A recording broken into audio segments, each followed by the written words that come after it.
https://www.youtube.com/watch v=a1ddlmtech transcript. मेरे प्यारे दोस्तों, आज मैं आपको जो कहानी सुनाने जा रहा हूं वह कोई मामूली कहानी नहीं है। ये हमारी जिंदगी का एक बहुत ही सच्चा और गहरा सबक है।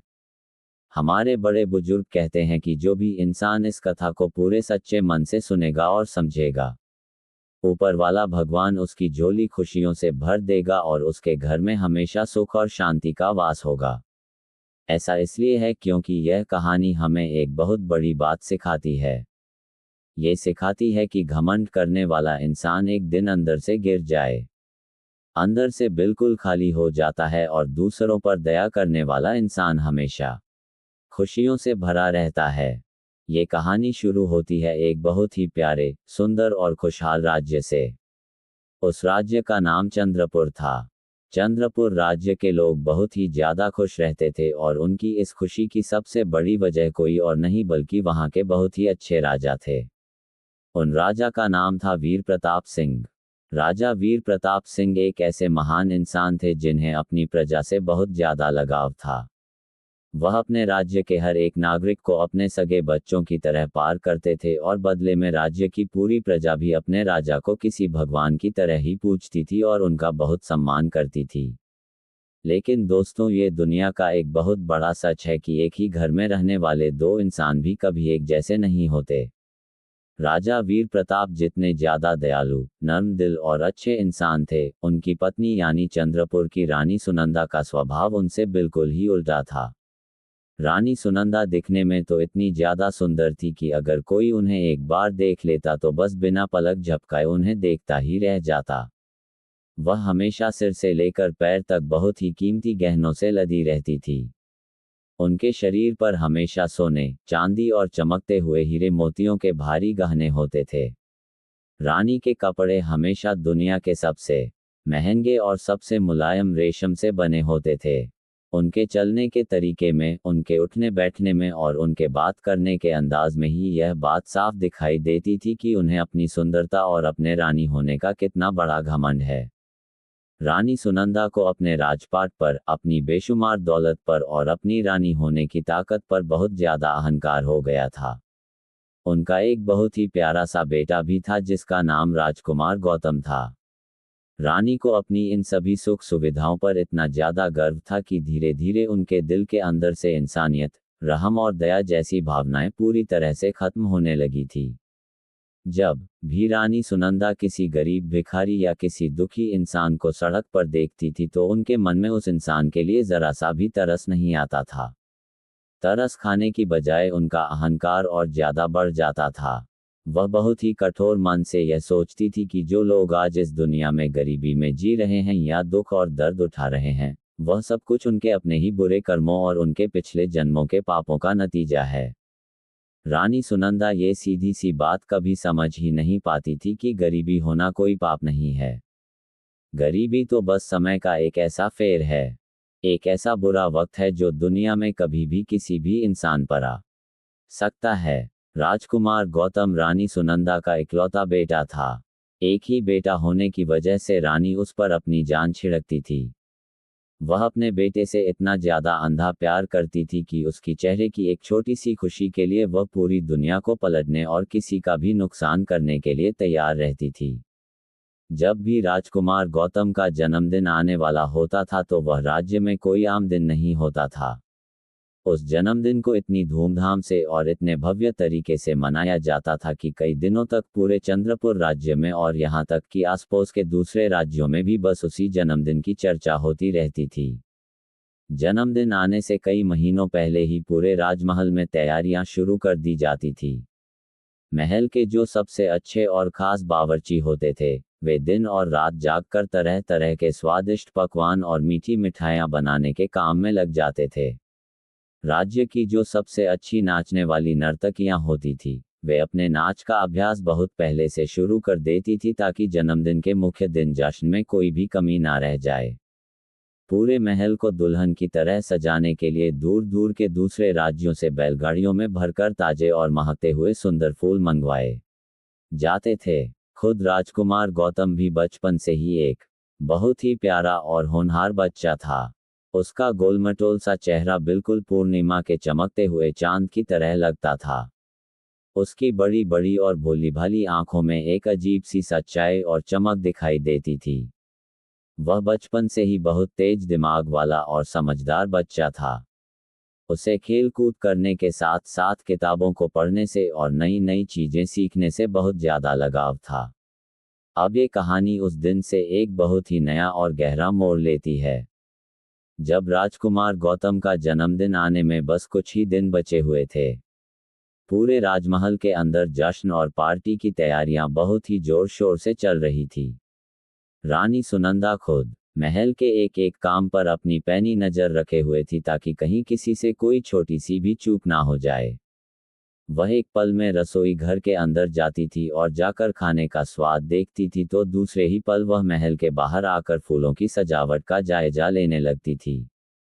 फिर वह तुरंत दर्जी के पास जाती थी और उसे हिदायत देती थी कि मेरे राजकुमार के कपड़े दुनिया में सबसे अच्छे सिलने चाहिए।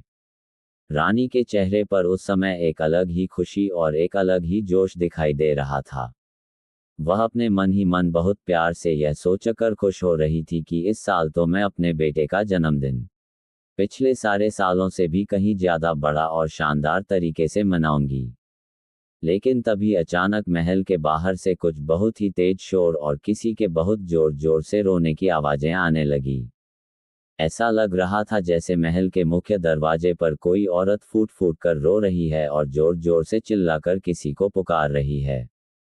महल के पहरेदारों ने और वहां खड़े सेवकों ने उस औरत को डराकर और डांटकर रोकने की बहुत ज्यादा कोशिश की, लेकिन वह औरत किसी की कोई भी बात नहीं सुन रही थी और बस लगातार रोए ही जा रही थी। जब ये शोर शराबा रानी सुनंदा के कानों तक पहुंचा तो उन्हें ये सुनकर बहुत ज्यादा गुस्सा आया। वह अपने माथे पर त्योरी चढ़ाकर गुस्से में बाहर आई, ये देखने के लिए कि आखिर वह कौन इंसान है जो उनके इतने बड़े जश्न की तैयारियों में बाधा डालने की हिम्मत कर रहा है। जब रानी सुनंदा गुस्से से बाहर आई तो उन्होंने देखा कि एक बहुत ही ज्यादा गरीब और बेबस औरत महल के दरवाजे पर खड़ी होकर रो रही है। उस औरत की हालत बहुत ही खराब थी। उसके कपड़े जगह जगह से फटे हुए थे और बहुत ही ज्यादा पुराने और मैले थे। उस गरीब औरत की गोद में एक छोटा सा मासूम बच्चा भी था, जो देखने से ही बहुत ज्यादा बीमार और कमजोर लग रहा था। उस छोटे से बच्चे का पूरा चेहरा गंभीर बीमारी की वजह से एकदम पीला पड़ चुका था और बहुत तेज बुखार होने के कारण उसका छोटा सा शरीर बुरी तरह से कांप रहा था। वह औरत अपनी आंखों से लगातार आंसुओं की धारा बहाते हुए बस एक ही रट लगाए हुए थी। वह रो रो कर कह रही थी कि कोई भगवान के लिए उस पर तरस खाकर उसकी मदद कर दे, कोई उसे थोड़े से पैसे दे दे ताकि वह अपने बच्चे का इलाज करा सके और उसके बच्चे की जान बच सके। मेरे दोस्तों, ये गरीब औरत असल में एक बेवा यानी विधवा थी और उसका नाम कमला था। कमला की किस्मत ने जिंदगी में उसका कभी भी साथ नहीं दिया था। कुछ साल पहले ही एक बहुत ही गंभीर बीमारी की वजह से उसके पति का देहांत हो गया था। अपने पति के जाने के बाद से वह इस दुनिया में बिल्कुल अकेली पड़ गई थी। वह अकेले ही दिन रात कड़ी मजदूरी करके किसी तरह अपने इस छोटे से बच्चे का पेट पाल रही थी। कमला का जीवन सच में बहुत ज्यादा कठिन और दुख भरा था। वह गुजारा करने के लिए लोगों के घरों में जाकर झाड़ू और पोछा लगाने का काम करती थी। वह चिलचिलाती हुई तेज धूप में दूसरों के खेतों में जाकर कड़ी मजदूरी करती थी। लेकिन इतना सारा पसीना बहाने के बाद भी उसे जो थोड़े बहुत पैसे मजदूरी के मिलते थे, उससे बस किसी तरह उन माँ बेटे के मुंह में रूखी सूखी रोटी ही जा पाती थी। आज जब उसका इकलौता बच्चा मौत के मुंह में खड़ा था, तो उस बेचारी माँ के पास इतने भी पैसे नहीं थे कि वह किसी वैद्य के पास जाकर उसके लिए जरूरी दवाएं खरीद सके। वह रोती बिलखती हुई मदद की उम्मीद में अपने गांव में कई लोगों के दरवाजे पर गई थी। उसने कई लोगों के आगे हाथ फैलाए थे, लेकिन किसी ने भी उसकी कोई मदद नहीं की। अंत में जब वह सब तरफ से हार गई, तो अपनी आखिरी उम्मीद लेकर वह राजमहल के इस दरवाजे पर आ गई थी। उसने गांव वालों से ये सुन रखा था कि चंद्रपुर के जो राजा वीर प्रताप हैं, वे बहुत ही न्याय करने वाले और दयालु इंसान हैं और वह कभी किसी भी गरीब को अपने दर से खाली हाथ वापस नहीं जाने देते। रानी सुनंदा ने जब उस गरीब और फटेल औरत को अपने साफ सुथरे महल के सामने खड़े देखा तो उनके माथे पर गुस्से से सिलवटें पड़ गई। रानी को ये बात बिल्कुल भी रास नहीं आ रही थी कि जब महल में इतनी बड़ी खुशियां मनाई जा रही हैं, हर जगह सजावट हो रही है और वह खुद इतनी ज्यादा व्यस्त हैं, तब ऐसे भिखारी किस्म के मैले कुचले लोग उनके महल के सामने आकर यह रोना धोना मचाएं। रानी ने बहुत ही नफरत भरी नजरों से कमला को ऊपर से नीचे तक देखा और फिर अपने एक नौकर को हाथ से इशारा करते हुए कहा कि इस औरत को अभी के अभी धक्के मारकर तुरंत यहाँ से बहुत दूर कर दिया जाए।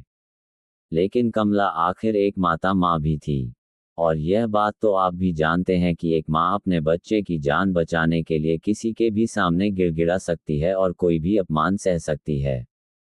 कमला ने तुरंत अपने दोनों हाथ जोड़ लिए और रानी के सामने रोते हुए विनती करने लगी। उसने हाथ जोड़कर कहा कि रानी जी कृपा करके मुझे यहाँ से मत भगाए। मैं बस एक बार आपसे बात करना चाहती हूँ। मैं आपसे कोई बहुत बड़ी चीज़ नहीं मांग रही हूँ। मैं तो बस थोड़ी सी मदद की भीख मांग रही हूँ। अगर मुझे आज मेरे बच्चे की दवा के लिए पैसे नहीं मिले तो पहिए तो मेरा यह इकलौता बच्चा मर जाएगा। लेकिन रानी सुनंदा का दिल तो घमंड के मारे पत्थर का बन चुका था। उनके मन में उस कांपते हुए बीमार बच्चे को देखकर जरा सी भी दया या ममता नहीं जागी, बल्कि कमला की बातें सुनकर उनका गुस्सा और भी ज्यादा भड़क गया। रानी ने कमला के बिल्कुल पास जाकर बहुत ही कठोर और दिल में चुभने वाली तेज आवाज में कहा कि आज से कतः औरत कान खोलकर सुन लो, यह चंद्रपुर का राजमहल है। यह कोई खैरात बांटने की जगह या कोई अनाथालय नहीं है जहां तुम मुंह उठाकर जब चाहो चली आए और रोने लगी। हम सब लोग यहाँ हमारे राजकुमार के जन्मदिन की बहुत बड़ी तैयारियों में लगे हुए हैं और तुम यहाँ अपने इस अपशकुन वाले रोने से शोर मचाकर हमारा सारा काम खराब कर रही हो। कमला ने फिर से अपने कांपते हुए हाथ जोड़े और अपने आंसू पोंछते हुए कहा कि रानी जी मैं आपका बहुत बड़ा उपकार मानूंगी। मेरा बच्चा बहुत ज्यादा बीमार है। मुझे कुछ और नहीं चाहिए। बस थोड़ी सी जड़ी बूटी और वैद्य से दवाई खरीदने के लिए कुछ सिक्कों की जरूरत है। बस एक बार मेरी मदद कर दीजिए रानी जी। एक तड़पती हुई माँ की बहुत बड़ी दुआ लगेगी आपको। कमला की यह गिड़गिड़ाती हुई बातें सुनकर रानी सुनंदा ने एक बहुत ही लंबी सांस ली और फिर अपने अहंकार में डूबकर एक ऐसी भयानक बात कही जो दुनिया के किसी भी इंसान के दिल को चीर कर रख सकती थी। रानी ने बड़ी शान से अपना सिर ऊंचा करके कहा कि मेरी बात ध्यान से सुनो औरत। इस दुनिया में हर इंसान की किस्मत उसके अपने भाग्य और उसके अपने पिछले कर्मों से ही तय होती है। अगर आज तुम्हारा ये बच्चा इतनी गंभीर बीमारी से तड़प रहा है और मरने की हालत में है तो इसमें मैं या कोई और इंसान भला क्या कर सकता है। यह जरूर इस बच्चे के अपने पिछले जन्मों का कोई बहुत बड़ा पाप होगा जिसका फल इसे आज इस जन्म में भुगतना पड़ रहा है। ईश्वर ने इंसान की किस्मत में जो दुख लिख दिया है उसे तो हर हाल में भोगना ही पड़ता है। उससे कोई भी इंसान नहीं बच सकता। और फिर रानी ने अपनी दौलत और अपनी ताकत पर घमंड दिखाते हुए आगे कहा कि तुम जरा मेरी तरफ देखो। मैं भी तो उसी एक भगवान की पूजा करती हूँ और उसी एक ईश्वर पर भरोसा रखती हूँ। लेकिन मेरा भाग्य बहुत अच्छा है। मेरे कर्म बहुत अच्छे हैं। इसीलिए आज मेरे पास यह इतना बड़ा राजपाट है। ये बेशुमार दौलत है और यह सब कुछ है। तुम्हारी किस्मत में यही रोना धोना और भीख मांगना लिखा था, इसलिए तुम ये सब भोग रही हो। रानी सुनंदा की आवाज में रत्ती भर भी कोई दर्द नहीं था। उनके शब्दों में कोई करुणा नहीं थी और ना ही किसी दूसरे के दुख को समझने की कोई भावना थी। वह बहुत ही गर्व से अपना सीना तानकर ऐसे बोल रही थी जैसे वह पूरी दुनिया की सबसे बड़ी ज्ञानी हो और कोई बहुत बड़ी सच्चाई सबको बता रही हो। और फिर अपने इसी अहंकार के नशे में चूर होकर रानी ने एक ऐसी बात कह दी जो आगे चलकर उनके जीवन की सबसे बड़ी भूल और सबसे बड़ी गलती साबित होने वाली थी। रानी ने घमंड में भरकर कहा कि मैं इस दुनिया की सबसे भाग्यशाली औरत हूं और मेरे जीवन में कभी भी कोई दुख या कोई परेशानी आ ही नहीं सकती। मेरा प्यारा, बेटा, मेरा यह विशाल राजपाट, मेरी ये ताकत सब कुछ हमेशा के लिए पूरी तरह से सुरक्षित है। भगवान ने ही मुझे ये सब कुछ अपने हाथों से दिया है और भगवान खुद हमेशा मेरी और मेरे परिवार की रक्षा करेंगे। तुम्हारा यहाँ कोई काम नहीं है। तुम अभी के अभी यहाँ से चली जाओ। रानी की यह पत्थर जैसी चुभने वाली बातें सुनकर कमला के दिल के टुकड़े टुकड़े हो गए। उसे समझ आ गया कि यहाँ दया की कोई उम्मीद नहीं है। उसकी आंखों से आंसुओं की धारा बहने लगी। उसने रोते हुए अपने बीमार और बुखार से कांपते हुए बच्चे को अपने सीने से बहुत जोर से लगा लिया और बिना एक भी शब्द कहे वह बेबस माँ चुपचाप वहां से मुड़कर वापस चली गई। जब वह वापस लौट रही थी तो उसके कदम बहुत भारी हो गए थे। उसकी आंखों में बेबसी और लाचारी के आंसू थे। उसने रानी को पलटकर कोई भी जवाब नहीं दिया, लेकिन जब वह लौट रही थी तो उसके पीछे मुड़कर देखने के उस दर्द भरे तरीके को वहां खड़े किसी भी इंसान ने ध्यान से नहीं देखा। बस महल के दरवाजे पर खड़े एक बहुत ही बूढ़े दरबान की नज़र कमला पर पड़ी थी। उस गरीब माँ का वह भयंकर दर्द और उसकी वह बेबसी देखकर उस बूढ़े दरबान की आंखें भी नम हो गई थी और उसके अपने आंसू भी छलक पड़े थे। इधर रानी सुनंदा बड़ी शान से अपनी कमर मटकाते हुए वापस महल के अंदर चली गई और वह फिर से अपने बेटे के जन्मदिन की तैयारियों में मग्न हो गई।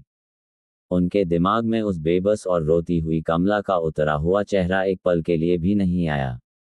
उन्होंने एक बार भी पलटकर अपने मन में यह नहीं सोचा कि उस गरीब औरत का क्या हुआ होगा या उस बीमार बच्चे की जान बच भी पाई होगी या नहीं।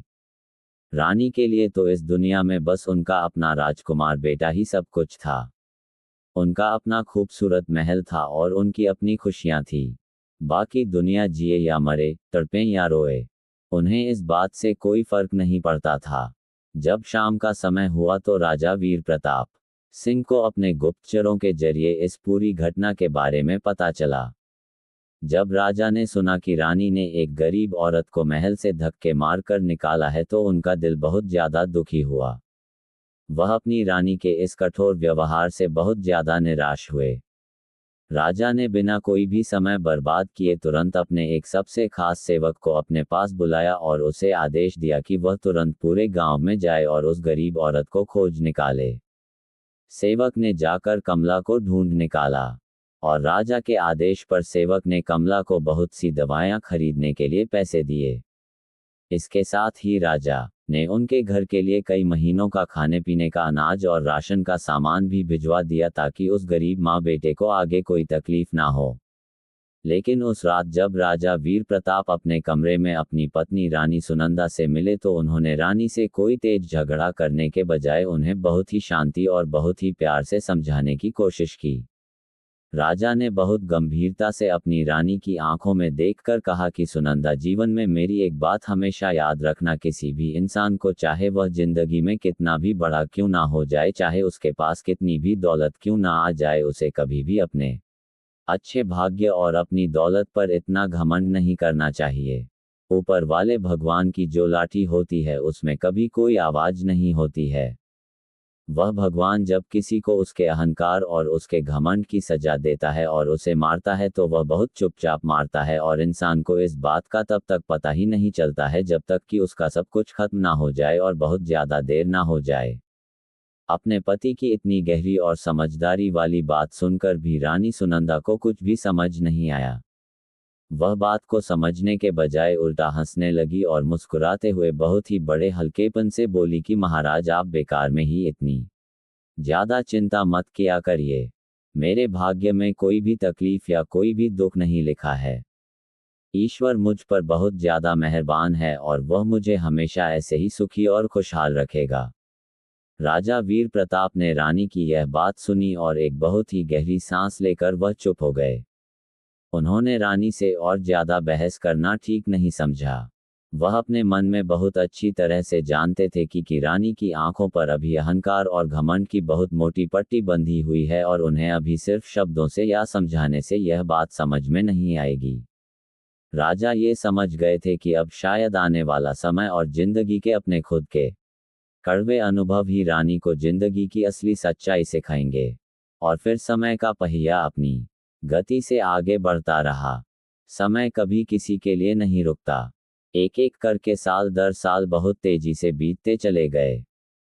वह छोटा सा राजकुमार गौतम अब धीरे धीरे बड़ा होने लगा था। समय बीतने के साथ साथ वह एक बहुत ही होनहार, बहुत ताकतवर और बहुत ही साहसी नौजवान बन गया था। गौतम के अंदर बहुत सी अच्छी खूबियां थी। उसे किताबों की गहरी पढ़ाई करने से लेकर मैदान में उतर कर तलवारबाजी करने, तेज घोड़ों की घुड़सवारी करने और सटीक निशाना लगाकर तीरंदाजी करने, इन सभी चीजों में बहुत ज्यादा रुचि थी। राजा वीर प्रताप अपने बेटे को हर दिन खुद और उसे जिंदगी की कुछ नई और जरूरी बातें सिखाते थे। राजा का ये सपना था कि उनका बेटा बड़ा होकर सिर्फ एक ताकतवर और अच्छा योद्धा ही ना बने, बल्कि सबसे पहले वह एक बहुत ही अच्छा और दयालु इंसान बने। गौतम भी अपने पिता का बहुत ज्यादा सम्मान करता था और उनकी बताई हुई हर एक छोटी बड़ी बात को अपने मन में गहराई तक उतार लेता था। गौतम अपनी मां रानी सुनंदा से भी बहुत ज्यादा प्यार करता था।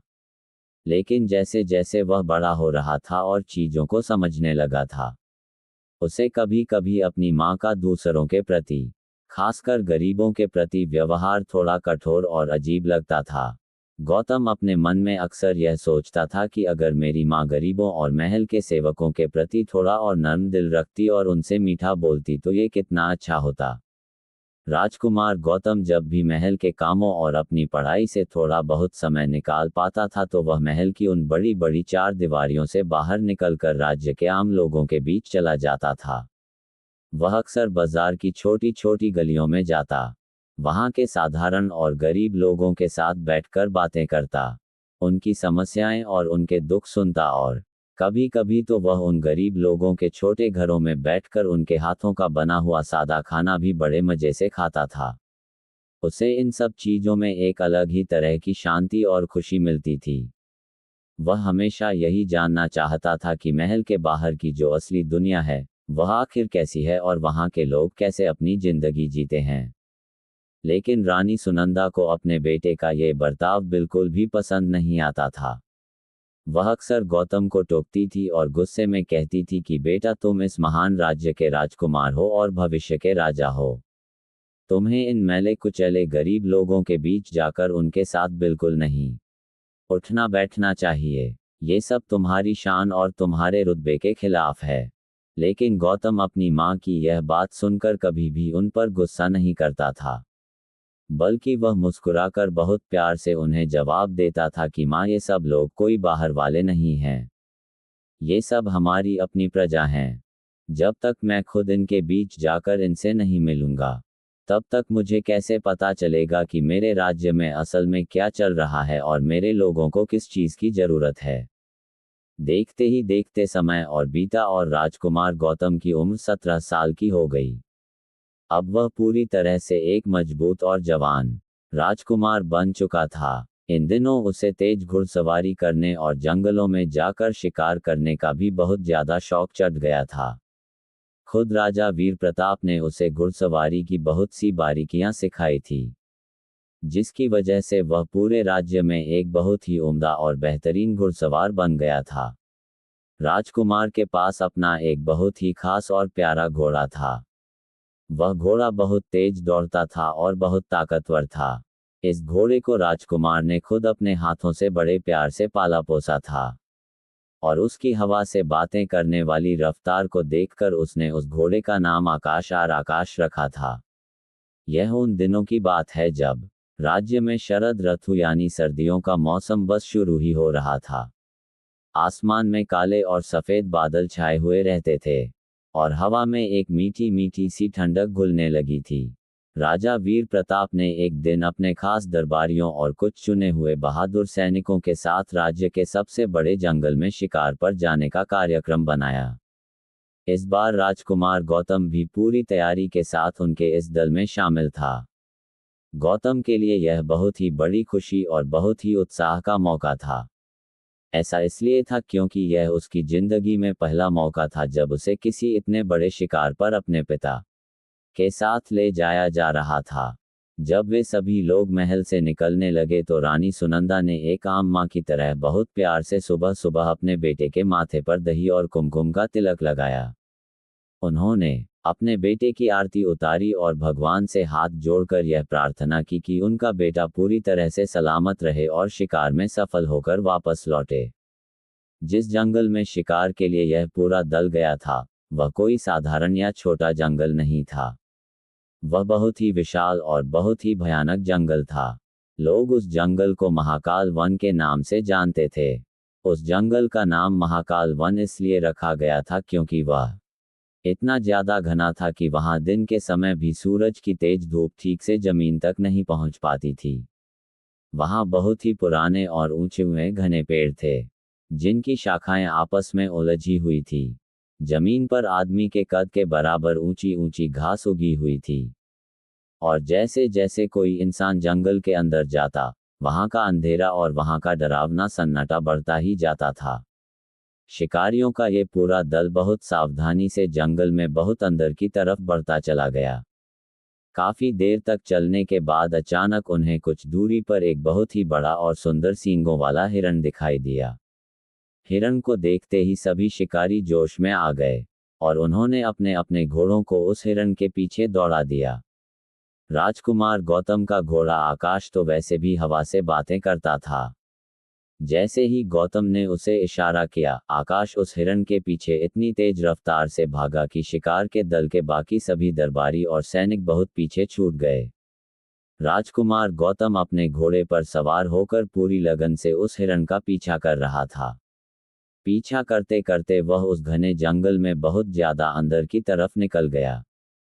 हिरण अपनी जान बचाने के लिए आगे आगे लंबी छलांगे मारता हुआ दौड़ता जा रहा था और गौतम बिल्कुल उसके पीछे पीछे लगा हुआ था।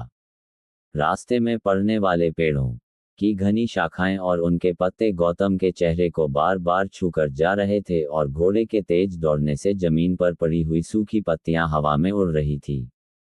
बहुत देर तक इसी तरह तेजी से भागने के बाद अचानक गौतम ने महसूस किया कि अब उसे सामने भागते हुए हिरण की कोई आवाज नहीं आ रही है। हिरण न जाने कहां गायब हो गया था।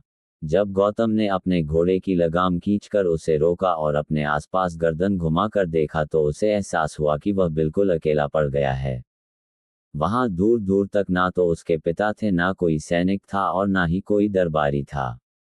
हर तरफ बस एक बहुत ही भयानक सन्नाटा था। गौतम ने अपने घोड़े को पीछे की तरफ मोड़ा ताकि वह वापस उसी रास्ते पर लौट सके जहां से वह आया था। लेकिन जब उसने पीछे मुड़कर देखा तो वहां उसे सिर्फ अनगिनत और एक जैसे दिखने वाले घने पेड़ ही नजर आए। उसे यह समझ ही नहीं आ रहा था कि वह आखिर किस दिशा से आया था। उसने अपने दोनों हाथों का सहारा लेकर मुंह से बहुत जोर जोर से अपने सैनिकों और अपने पिता को आवाजें लगाई। लेकिन वह जंगल इतना बड़ा और इतना घना था कि उसकी आवाज पेड़ों से टकराकर वहीं रह गई और उसे किसी का कोई भी जवाब नहीं मिला। उसने अपने मन में सोचा कि घबराने की कोई बात नहीं है। अगर वह थोड़ा सा और आगे चलेगा तो शायद उसे जंगल से बाहर निकलने का कोई ना कोई रास्ता जरूर मिल जाएगा। उसने अपने घोड़े को धीरे धीरे आगे बढ़ाया।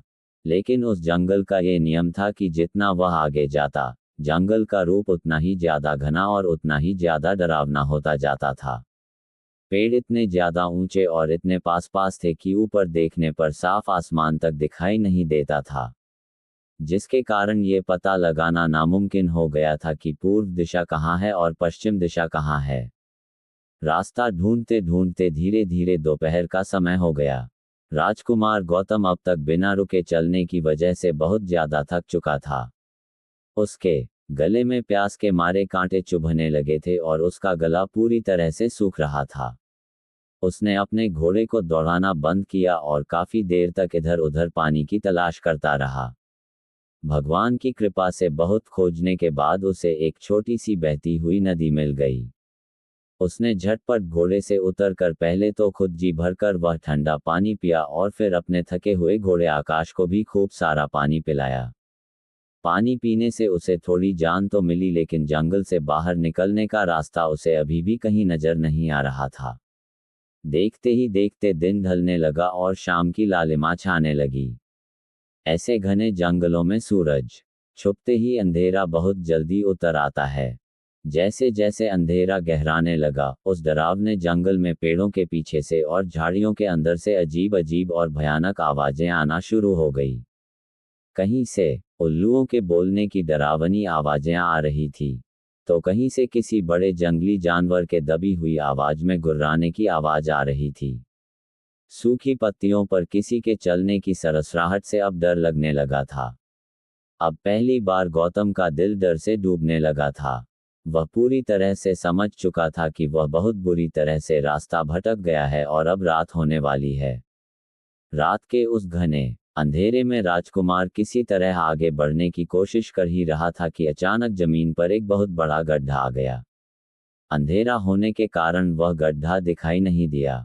घोड़े आकाश का पैर सीधा उस गहरे गड्ढे में पड़ा और वह बहुत बुरी तरह से लड़खड़ा गया। घोड़े के लड़खड़ाते ही गौतम अपना संतुलन नहीं बना पाया और वह बहुत जोर से उछलकर घोड़े की पीठ से नीचे जमीन पर गिर पड़ा। गिरते ही उसका बायां कंधा वहां पड़े एक बहुत ही नुकीले और बड़े पत्थर से जा टकराया। पत्थर से टकराते ही राजकुमार की जोर की चीख निकल गई और उसे कंधे में इतना तेज दर्द हुआ जैसे किसी ने बहुत सारी सुइयां एक साथ चुभा दी हो। उधर घोड़ा भी गिरकर बहुत ज्यादा घबरा गया था और वह डर के मारे अपनी जान बचाने के लिए वहां से तेजी से भागता हुआ उस अंधेरे जंगल में कहीं गायब हो गया। दर्द से करते हुए गौतम ने किसी तरह हिम्मत करके जमीन से उठने की कोशिश की, लेकिन जैसे ही उसने अपने पैर पर जोर दिया, उसे पता चला कि गिरने की वजह से उसका पांव भी बहुत बुरी तरह से मुड़ गया है। अब उसके लिए अपने पैरों पर खड़े होकर 2 कदम चलना भी एक पहाड़ जैसा मुश्किल काम हो गया था। दर्द सहते हुए उसने पास के ही एक पेड़ के तने का सहारा लिया और किसी तरह घिसट कर बस खड़ा हो पाया। उस भयानक रात को राजकुमार गौतम को उस डरावने जंगल में खुले आसमान के नीचे ही बिताना पड़ा। जरा सोचिए, जो राजकुमार महल में हमेशा मखमल के गेंदों पर सोता था, उसने आज रात के लिए कुछ सूखी पत्तियां इकट्ठी की और एक बहुत बड़े पेड़ की जड़ों के नीचे सिकुड़ कर लेट गया।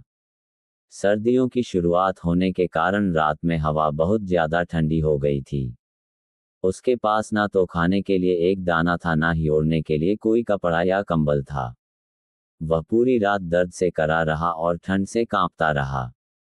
उसने भगवान से बस यही प्रार्थना की कि किसी तरह ये डरावनी रात जल्दी से कट जाए, और जैसे तैसे रो रो कर उसने वह पहली रात बिताई। अगले दिन जब सुबह सूरज की किरणें जंगल में आई तो वह फिर से किसी तरह उठा और अपना रास्ता खोजने के लिए आगे चलने लगा। उसका टूटा हुआ कंधा और मुड़ा हुआ पांव दोनों ही बहुत भयानक दर्द कर रहे थे। वह ठीक से चल नहीं पा रहा था, बस एक पांव से लंगड़ाते हुए और पेड़ों का सहारा लेते हुए आगे की तरफ खिसक रहा था। कल दोपहर के बाद से उसने कुछ भी नहीं खाया था, इसलिए अब उसे भूख भी बहुत तेज लगने लगी थी। चलते चलते रास्ते में उसे कुछ जंगली फल लगे हुए दिखाई दिए। उसे जो फल देखकर लगा कि यह जहरीले नहीं हो सकते, उसने अपनी भूख मिटाने के लिए बस वही फल तोड़कर खा लिए। लेकिन सिर्फ उन कुछ जंगली फलों से इतनी बड़ी थकान और इतनी गहरी चोट कहाँ ठीक होने वाली थी। बिना सही खाने के और दर्द के कारण उसका शरीर अंदर ही अंदर बहुत ज्यादा कमजोर होता जा रहा था। इसी तरह भटकते हुए जंगल में उसकी दूसरी रात भी आ गई, और वह दूसरी रात भी उसे वहीं उस भयानक जंगल में गुजारनी पड़ी। इस बार ठंड और चोट की वजह से गौतम को बहुत तेज बुखार चढ़ गया। बुखार के कारण उसका पूरा सिर फटने लगा था। उसकी आंखों में जलन हो रही थी और उसका पूरा बदन एक भट्टी की तरह तप रहा था। अब उसमें इतनी भी ताकत नहीं बची थी कि वह खड़ा भी हो सके। चलने में उसे बहुत ही ज्यादा मुश्किल महसूस हो रही थी। उस रात उसे अपने मन में लगने लगा था कि अगर जल्द ही किसी ने उसे यहाँ ढूंढकर उसकी मदद नहीं की तो शायद वह इस जंगल से कभी जिंदा वापस अपने घर नहीं जा पाएगा। तीसरे दिन की सुबह जब हुई तो राजकुमार गौतम की हालत बहुत ज्यादा खराब हो चुकी थी। वह तेज बुखार और भूख के कारण पूरी तरह से बेहोशी की हालत में जंगल की ही एक कच्ची पगडंडी पर जमीन पर पड़ा हुआ था।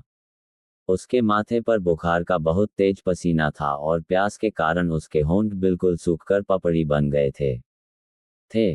उधर चंद्रपुर के राजमहल में तो जैसे दुखों का कोई बहुत बड़ा पहाड़ ही टूट पड़ा था।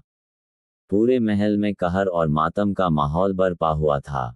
जिस शाम को शिकार का वह पूरा दल जंगल से वापस लौटकर महल पहुंचा और रानी सुनंदा ने देखा कि उनके साथ उनका राजकुमार गौतम वापस नहीं आया है, तो ये देखते ही रानी का दिल जैसे सीने में ही बैठ गया।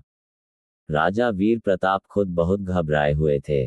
उन्होंने बिना एक पल की भी देरी किए अपने राज्य के सबसे तेज और काबिल सैनिकों की टुकड़ियों को मशाले देकर तुरंत उसी रात में ही जंगल की तरफ भेज दिया।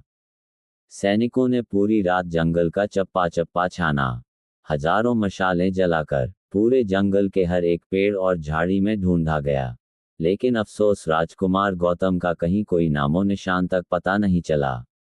उन्हें बस जंगल के एक कोने में आकाश घोड़ा मिला जो थक हार कर एक पेड़ के पास बंधा हुआ खड़ा था।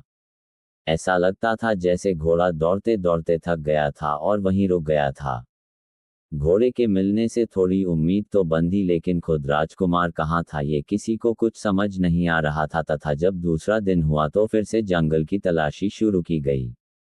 इस बार राजा ने पहले से भी कहीं ज्यादा सैनिक और शिकारी कुत्ते जंगल में भेजे।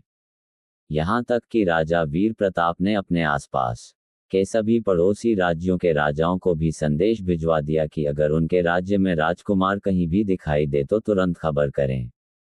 लेकिन देखते ही देखते पूरे 3 दिन बीत गए और राजकुमार गौतम का कहीं से कोई भी सुराग नहीं मिला। इन 3 दिनों में रानी सुनंदा की जो हालत हो गई थी वह किसी से भी देखी नहीं जा रही थी।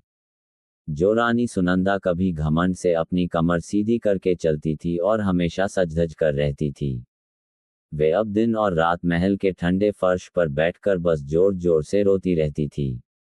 उन्होंने अन्न का एक दाना भी खाना छोड़ दिया था और पानी पीना भी त्याग दिया था। उन्होंने अपने शरीर पर लदे हुए वे सारे सोने चांदी और हीरे के बेशकीमती गहने उतार कर फेंक दिए थे, जिन पर उन्हें कभी बहुत घमंड होता था।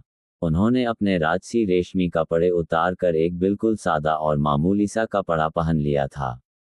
वह पागलों की तरह हर आने जाने वाले से बस एक ही बात पूछती रहती थी कि उनका लाडला बेटा कहाँ है, उनका गौतम कहाँ चला गया। राजा वीर प्रताप भी अंदर से बहुत ज्यादा परेशान और टूटे हुए थे, लेकिन राज्य का राजा होने के नाते उन्होंने खुद को बाहर से मजबूत बनाए रखा। उन्होंने राज्य के भगवान के मंदिर में जाकर दिन रात प्रार्थना की और अपनी प्रजा और रानी को ढाढ़स बंधाने की कोशिश की, लेकिन बाहर से मजबूत दिखने वाले राजा का अपना दिल भी बेटे की जुदाई में बहुत उदास था और रो रहा था। इसी तरह ढूंढते ढूंढते पूरा एक हफ्ता बीत गया।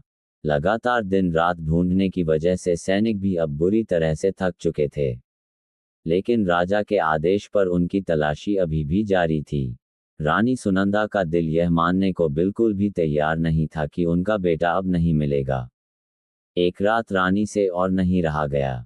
वह रोते हुए अपनी जगह से उठी और उन्होंने राजा वीर प्रताप के सामने जाकर बहुत मजबूती से कहा कि अब वह खुद इस जंगल में जाएंगी और अपने हाथों से अपने बेटे को ढूंढ कर लाएंगी। राजा वीर प्रताप ने रानी को ऐसा करने से रोकने की बहुत कोशिश की। उन्होंने रानी को समझाते हुए कहा कि सुनंदा, तुम इस राज्य की रानी हो। तुमने जिंदगी में कभी तेज धूप भी नहीं सही है। जंगल का रास्ता बहुत कठिन और खतरनाक है। वहां जंगली जानवरों का खतरा है। तुम उस भयानक जंगल में अकेले कैसे जा सकती हो? लेकिन एक माँ के दर्द के आगे दुनिया का हर तर्क हार जाता है। रानी सुनंदा ने रोते हुए जवाब दिया कि महाराज, आज मैं इस राज्य की कोई रानी नहीं हूँ। आज मैं सिर्फ और सिर्फ एक तड़पती हुई माँ हूँ। और एक माँ का प्यार इतना ताकतवर होता है कि वह अपने खोए हुए बच्चे को ढूंढने के लिए सिर्फ जंगल क्या पाताल के अंदर तक भी जा सकती है। मुझे अब कोई नहीं रोक सकता। राजा वीर प्रताप ये बात सुनकर रुक गए और फिर कुछ नहीं बोले। वह अच्छी तरह समझ गए थे कि अब रानी को किसी भी कीमत पर रोकना मुमकिन नहीं है। राजा ने हार मानकर कहा कि ठीक है, अगर तुम जाना ही चाहती हो तो मैं तुम्हारे साथ रक्षा के लिए कुछ मजबूत सैनिकों की टुकड़ी भेज देता हूँ। लेकिन रानी ने सैनिकों को भी साथ ले जाने से साफ मना कर दिया। उन्होंने कहा कि नहीं, अगर सैनिक साथ होंगे तो लोग डर जाएंगे और कुछ नहीं बताएंगे। मैं बिल्कुल अकेले जाऊंगी और अपना भेष बदल कर जाऊंगी। शायद एक आम और गरीब औरत की तरह गांव वालों से पूछताछ करने पर मुझे कोई ऐसा सुराग मिल जाए जो डरे हुए लोग सैनिकों को नहीं बताना चाहते हो। उसी रात के घने अंधेरे में रानी सुनंदा ने अपने राजसी कपड़े पूरी तरह से उतार दिए। उन्होंने एक बहुत ही साधारण और पुरानी सूती साड़ी पहनी जो बिल्कुल किसी बेसहारा और गरीब औरत के कपड़ों की तरह दिखती थी।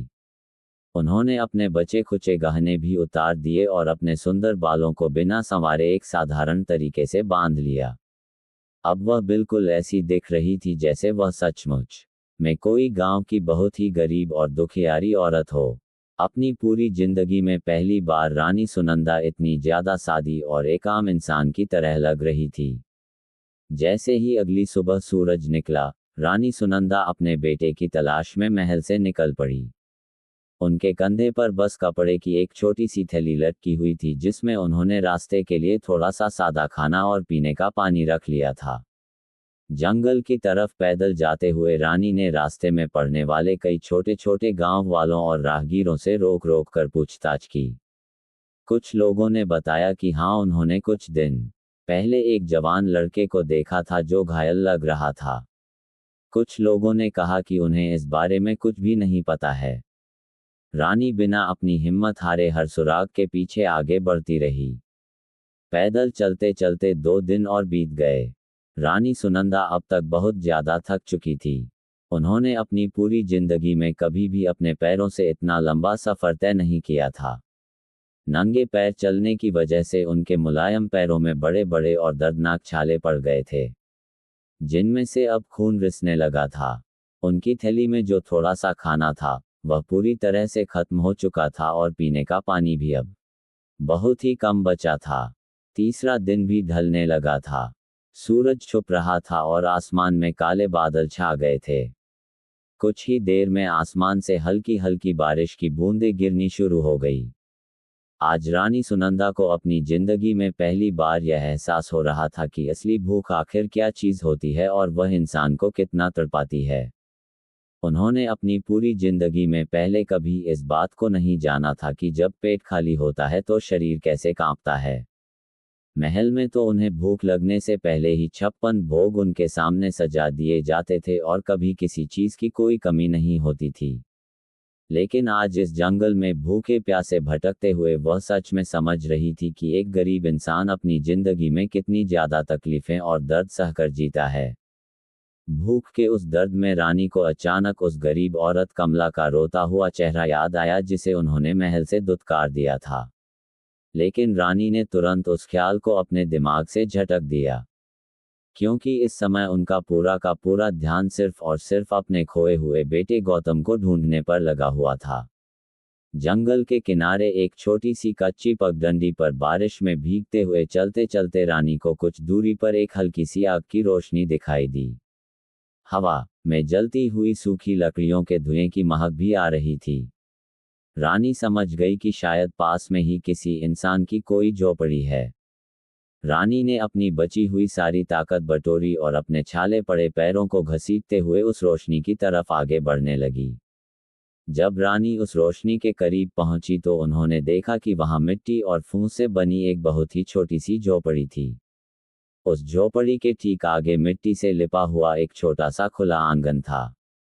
उस आंगन में एक औरत बैठी हुई थी जो मिट्टी के चूल्हे पर सूखी लकड़ियां जलाकर कुछ खाना पका रही थी। रानी को जो रोशनी दिखी थी वह उसी जलते हुए चूल्हे की थी। रानी पूरी तरह से थकी हुई, भीगी हुई और कांपती हुई उस झोपड़ी के पास पहुंची। भूख और प्यास से उनकी आवाज बहुत कमजोर और कांप रही थी। उन्होंने हाथ जोड़कर बड़ी मुश्किल से कहा कि हे बहन, क्या मुझे पीने के लिए थोड़ा सा पानी मिल जाएगा? मैं बहुत प्यासी हूँ। पानी मांगने की आवाज सुनकर वह औरत चूल्हा के पास से मुड़ी। जब उस औरत ने मुड़कर देखा तो रानी ने भी उस औरत का चेहरा देखा और उस औरत का चेहरा देखते ही एक ही पल के लिए रानी के पैरों के नीचे की जमीन मानो सुन्न पड़ गई और उनके कदम वहीं के वहीं जम गए। सामने बैठी वह औरत कोई और नहीं बल्कि वही कमला थी। हाँ, ये बिल्कुल वही गरीब कमला थी जिसे रानी सुनंदा ने आज से कई सालों पहले अपने महल के मुख्य दरवाजे से बहुत ही बुरी तरह अपमानित करके और धक्के मारकर भगा दिया था। ये वही बेबस कमला थी जिसके बीमार और कांपते हुए बच्चे की तकलीफ देखकर रानी का दिल नहीं पसीजा था, बल्कि रानी ने उस पर हंसकर और घमंड से कहा था कि यह बीमारी तुम्हारे पिछले जन्मों का पाप है। ये वही कमला थी जिसके दुख भरे आंसू रानी की कठोर आंखों को छू भी नहीं पाए थे। लेकिन रानी सुनंदा उस औरत को पहचान नहीं पाई।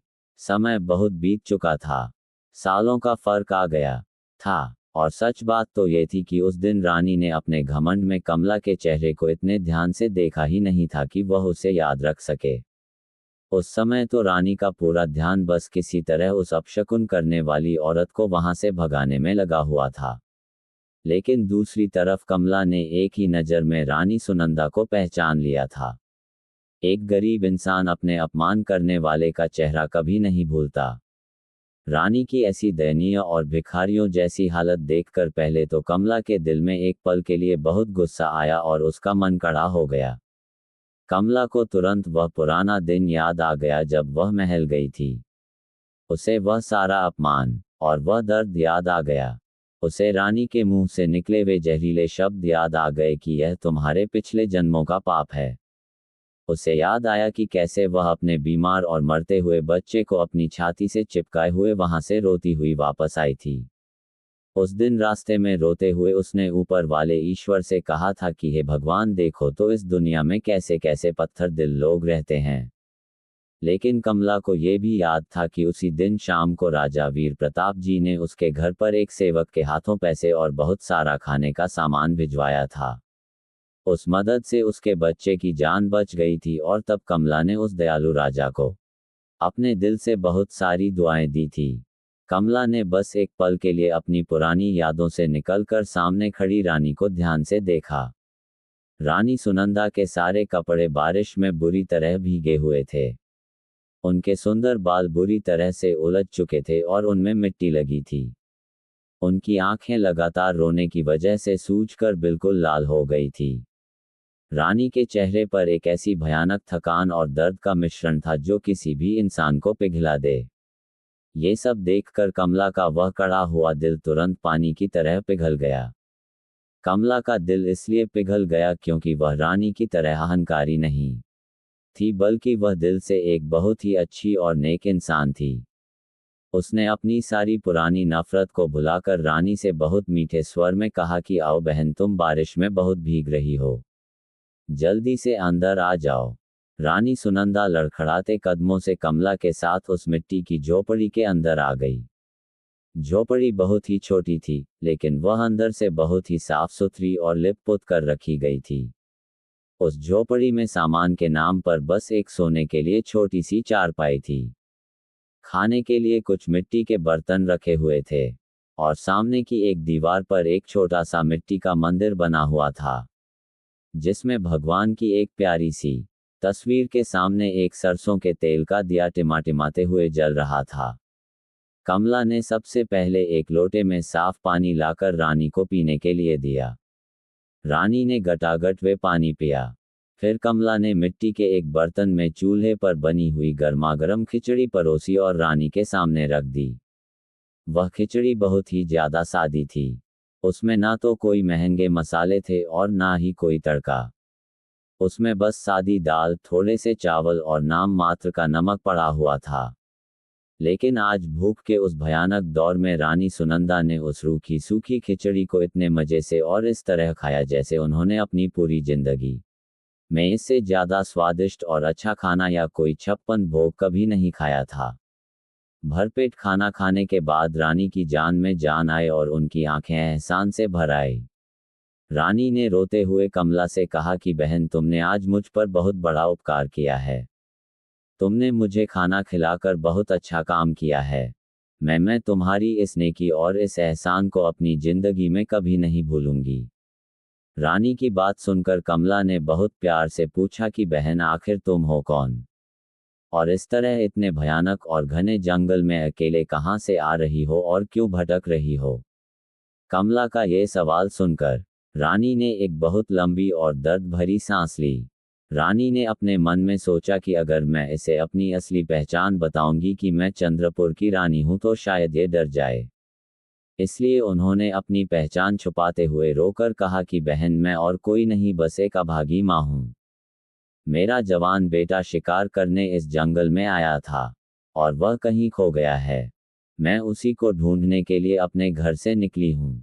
मैं पिछले 2-3 दिनों से बिना खाए पिए इसी जंगल में पागलों की तरह भटक रही हूँ, लेकिन मुझे उसका कोई पता नहीं चल रहा। एक माँ के इस भयानक दर्द को सुनकर कमला की आंखें भी डबडबा गई और वह नम हो गई। दुनिया में एक माँ के दर्द को दूसरी माँ से बेहतर कौन समझ सकता है। कमला को याद था कि उसने भी अपने बीमार बच्चे की जान बचाने के लिए कितना दर्द सहा था। कमला कुछ देर तक बिल्कुल चुप रही। फिर उसने रानी की तरफ देखकर एक बहुत ही अजीब सी बात कही। उसने कहा कि बहन, मुझे लगता है कि शायद तुम्हारे उसी भगवान ने तुम्हें रास्ता दिखाकर मेरे पास यहाँ भेजा है। रानी सुनंदा ये बात सुनकर एकदम चौंक गई और उन्होंने हैरानी से पूछा कि तुम्हारे कहने का क्या मतलब है? तुम ऐसा क्यों कह रही हो? तब कमला ने रानी को बताया कि आज से ठीक 3 दिन पहले जब मैं जंगल के रास्ते में लकड़ियां बीनने गई थी तो मुझे वहां जमीन पर पड़ा हुआ एक बहुत ही घायल और नौजवान लड़का मिला था। वह लड़का पूरी तरह से बेहोश पड़ा था। मैं उसे वहीं मरने के लिए नहीं छोड़ सकती थी, इसलिए मैं उसे सहारा देकर उठाकर अपनी इस झोपड़ी में ले आई। उसके बाएं कंधे में बहुत गहरी चोट लगी थी और उसे बहुत तेज बुखार भी चढ़ गया था।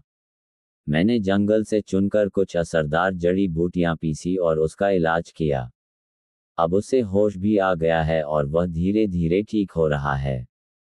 ये बात सुनते ही रानी सुनंदा का दिल एक पल के लिए जोर से धड़का और फिर जैसे रुक सा गया। उनके दोनों हाथ जोर जोर से कांपने लगे। उन्होंने अपने कांपते होठों से बहुत धीरे से पूछा कि वह घायल युवक दिखने में कैसा लगता है। कमला ने याद करते हुए बताया कि वह बिल्कुल एक नौजवान लड़का है। उसकी उम्र करीब 16 या 17 साल के आसपास होगी। उसके चेहरे पर एक अलग ही तरह का तेज चमकता है। उसकी आंखें बहुत बड़ी बड़ी और सुंदर हैं। वह देखने से ही बहुत अच्छे घर का और बहुत ही भला लड़का लगता है। ये हुलिया सुनते ही रानी की सांसें बहुत तेज चलने लगी।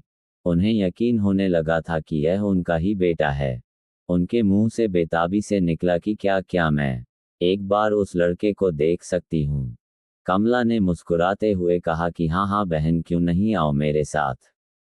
कमला ने दीवार पर रखा हुआ वह दिया अपने हाथ में उठाया और रानी को झोपड़ी के पीछे वाले हिस्से की तरफ ले गई। वहां पीछे एक बहुत ही छोटा सा कमरा बना हुआ था जो असल में सिर्फ एक तरफ की दीवार से बंद था और बाकी तीनों तरफ से खुला हुआ था। उस छोटे से कमरे में एक बहुत ही पुरानी और टूटी फूटी सी चारपाई रखी हुई थी और उसी चारपाई पर वह घायल युवक आराम से लेटा हुआ था। रानी सुनंदा ने दिए कि उस हल्की सी रोशनी में जैसे ही उस युवक का चेहरा देखा तो उनकी जान में जान आ गई। उनकी आंखों से झरझर करके खुशी के आंसू बह निकले। वह लड़का कोई और नहीं, उनका अपना बेटा गौतम ही था। वही उनका खोया हुआ बेटा, उनका जिगर का टुकड़ा, उनका लाडला गौतम। रानी सुनंदा अपने बेटे को देखते ही एक पल के लिए भी वहां नहीं रुकी। वह दौड़ती हुई उस चारपाई के पास गई और उन्होंने रोते हुए अपने बेटे के सिर को कसकर अपनी छाती से लगा लिया। उनकी सांसें खुशी और रोने की वजह से बहुत भारी हो गई थी और वे बस लगातार बिना रुके रोती ही जा रही थी। रानी के गर्म आंसू सीधे गौतम के माथे पर गिर रहे थे।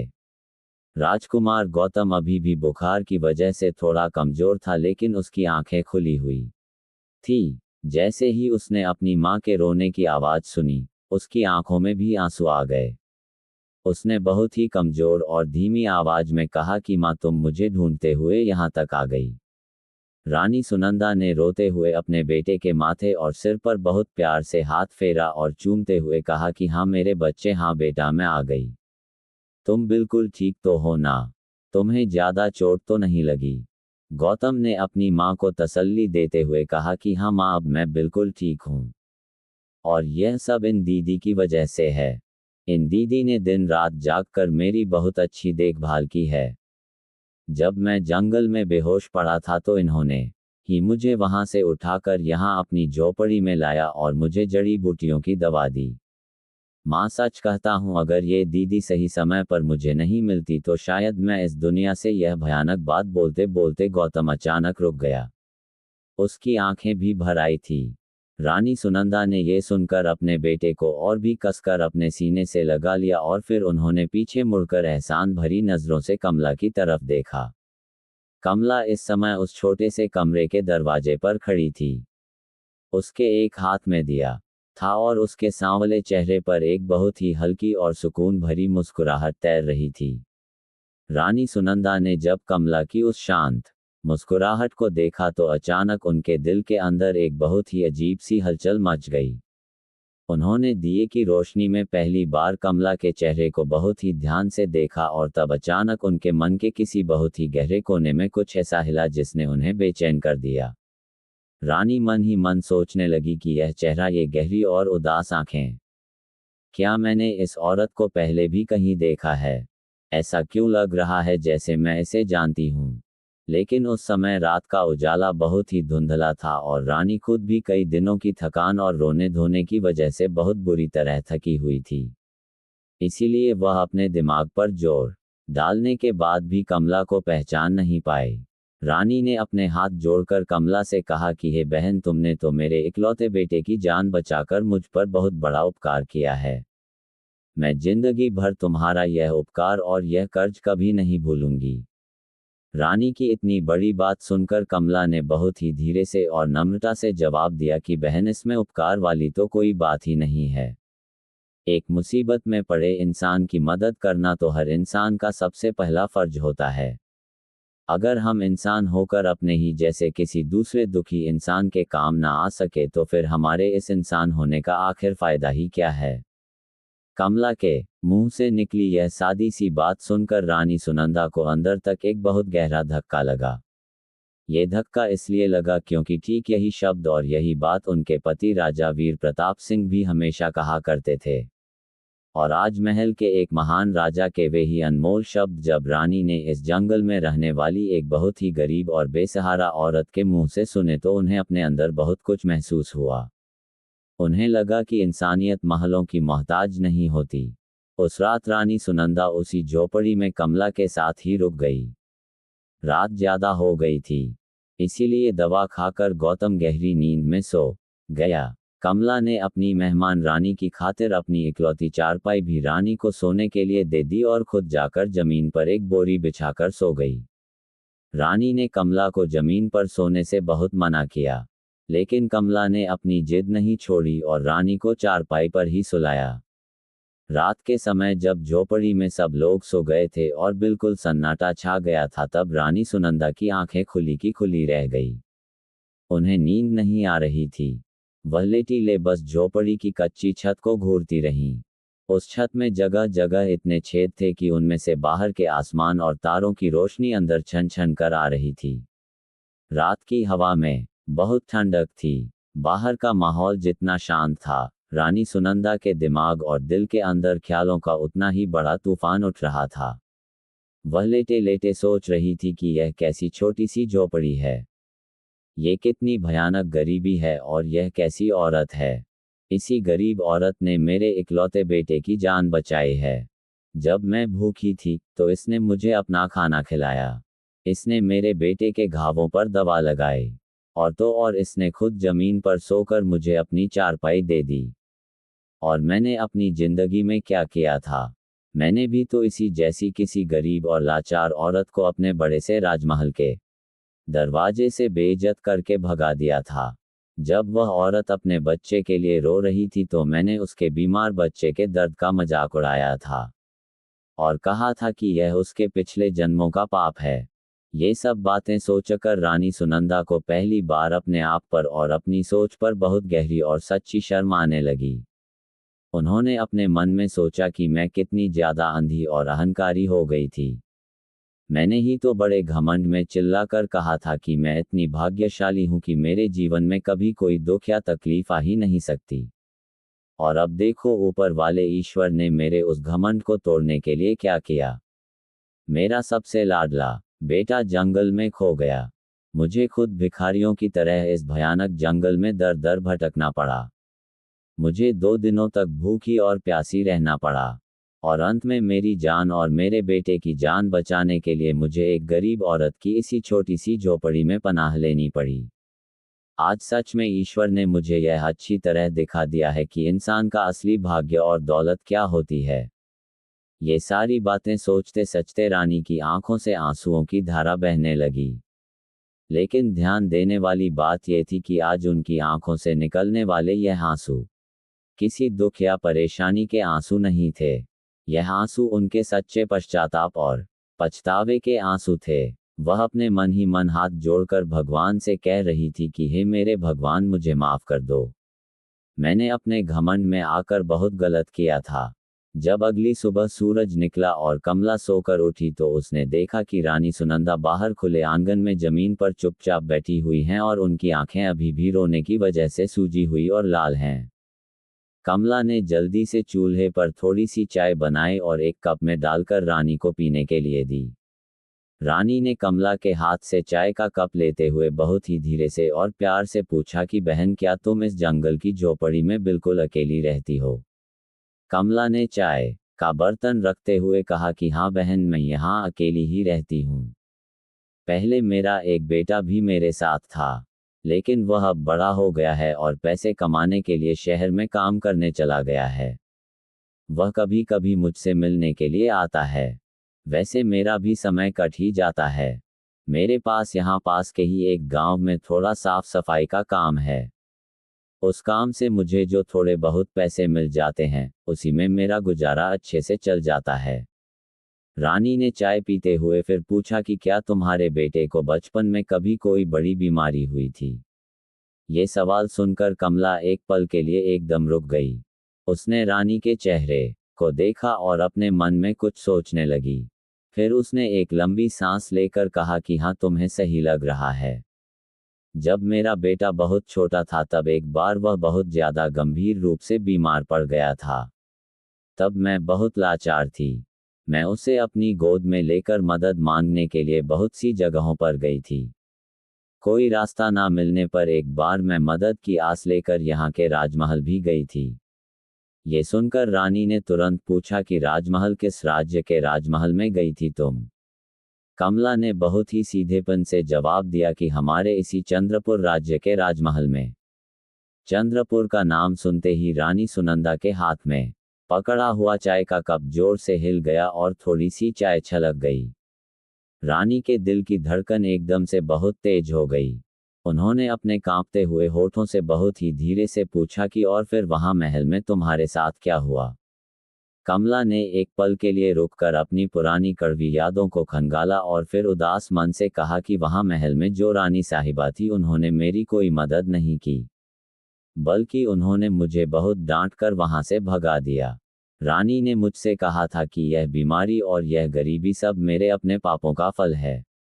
उन्होंने कहा था कि भगवान ने किस्मत में जो दुख लिख दिया है उसे भोगना ही पड़ता है और भाग्य का लिखा कभी नहीं बदलता। कमला के मुंह से अपने ही कहे हुए ये पुराने शब्द सुनकर रानी सुनंदा की सांसें जैसे गले में ही अटक कर रह गई। उन्होंने अपना कप नीचे रखा और उस औरत के चेहरे को बहुत ही ध्यान से बिना पलक झपकाए देखा और अब जाकर रानी की आंखों से अज्ञानता का वह पर्दा पूरी तरह से हट गया और उन्होंने उसे पूरी तरह पहचान लिया। वह कोई और नहीं, सच में वही कमला थी। जी हाँ, बिल्कुल वही कमला। वही लाचार और गरीब विधवा औरत जिसे रानी ने अपने महल के ऊंचे दरवाजे पर खड़े होकर बहुत बुरी तरह से अपमानित किया था। ये वही औरत थी जिसके तड़पते हुए बच्चे की गंभीर बीमारी को देखकर रानी ने बड़ी बेदर्दी से कहा था कि यह तुम्हारे पिछले जन्मों का पाप है। ये वही औरत थी जिसे रानी ने अपनी झूठी दौलत, अपनी झूठी ताकत और अपने झूठे घमंड के नशे में चूर होकर बुरी तरह से धत्कार दिया था। और आज समय का पहिया देखिए, उसी बेसहारा औरत ने रानी के अपने इकलौते बेटे की जान बचाई थी। उसी औरत ने उन्हें अपने हाथों से खाना परोस कर दिया था। और उसी औरत ने रात को उन्हें अपनी चारपाई पर सुलाकर खुद जमीन पर रात काटी थी। ये भयानक सच सामने आते ही रानी सुनंदा की आंखों से आंसुओं का एक सैलाब सा बह निकला। उनके हाथ से छूटकर वह चाय का कप नीचे जमीन पर गिर गया और टूट गया। रानी सुनंदा तुरंत अपनी जगह से उठी और फूट फूट कर रोते हुए गरीब कमला के दोनों पैरों में गिर पड़ी। उन्होंने गिड़गिड़ाते हुए कहा कि मुझे माफ कर दो कमला। दौलत के अहंकार में अंधी होकर मैंने तुम्हारे बीमार बच्चे का दर्द नहीं समझा और तुम्हारा घोर अपमान किया था। रानी को इस तरह पैरों में पड़ा देख कमला घबरा गई। उसने रानी को सहारा देकर उठाया और बड़ी मिठास से बोली कि रानी जी, मनोक मनी जी, मैंने तो आपको उसी दिन माफ कर अपना न्याय भगवान पर छोड़ दिया था। आप रोइए मत। कमला की इस विशाल हृदयता ने रानी को पूरी तरह बदल दिया। तभी राजकुमार गौतम वहां आया, जिसे देखकर रानी ने कहा कि आज से वे कमला की कर्जदार हैं, जिसने न सिर्फ गौतम की जान बचाई बल्कि रानी की मरी हुई आत्मा को भी फिर से जगा दिया है। रानी ने कमला से राजमहल चलने की जिद की, जिस पर कमला केवल एक ही शर्त पर मानी कि रानी अब से राज्य के हर गरीब और बेसहारा की मदद करेगी। रानी ने भावुक होकर यह वचन दे दिया। जब वे तीनों वापस चंद्रपुर राजमहल पहुंचे तो राजा वीर प्रताप अपने खोए हुए बेटे को देखकर खुशी से रो पड़े। जब रानी ने कमला का परिचय दिया तो राजा ने हाथ जोड़कर उसे धन्यवाद कहा। इस पर कमला ने मुस्कुराकर एक पुराना राज खोला और कहा कि महाराज, सालों पहले जब मेरा बच्चा बीमार था तब आपने ही छुपकर मेरी मदद की थी और आज आपके उसी अच्छे कर्म का फल आपको अपने बेटे की जान के रूप में मिला है। ये सुनकर राजा की आंखें भी छलक आई। कमला का बेटा राजमहल में काम करने लगा, लेकिन सादगी पसंद कमला अपनी उसी फूस की झोपड़ी में लौट गई। इस घटना के बाद रानी सुनंदा का जीवन पूरी तरह से बदल गया। कभी सिर्फ कीमती कपड़ों में लिपटी रहने वाली घमंडी रानी अब मीलों पैदल चलकर गांवों में जाती, बीमारों को दवा देती और अनाथों के लिए पाठशालाएं बनवाती। जनता अब उन्हें रानी नहीं बल्कि मां कहने लगी थी। राजा वीर प्रताप और राजकुमार गौतम भी इस चमत्कारी बदलाव से बेहद खुश थे और गौतम ये परम सत्य समझ चुका था कि असली अमीरी सोने चांदी में नहीं बल्कि इंसान की दयालुता में है। समय के साथ रानी सुनंदा और कमला के बीच एक सच्ची और गहरी दोस्ती हो गई। रानी ने यह मान लिया था कि ईश्वर ने उनका घमंड तोड़ने और उन्हें सही रास्ता दिखाने के लिए ही कमला को उनके जीवन में भेजा था। सचमुच समय का पहिया कब घूम जाए कोई नहीं जानता। भगवान की लाठी में आवाज नहीं होती, लेकिन उसका न्याय बिल्कुल अटल है। जो इंसान निस्वार्थ भाव से दूसरों के काम आता है, ईश्वर हमेशा उसका साथ देता है, क्योंकि इंसान की सबसे बड़ी और सच्ची दौलत उसका अपना साफ और दयालु दिल ही है।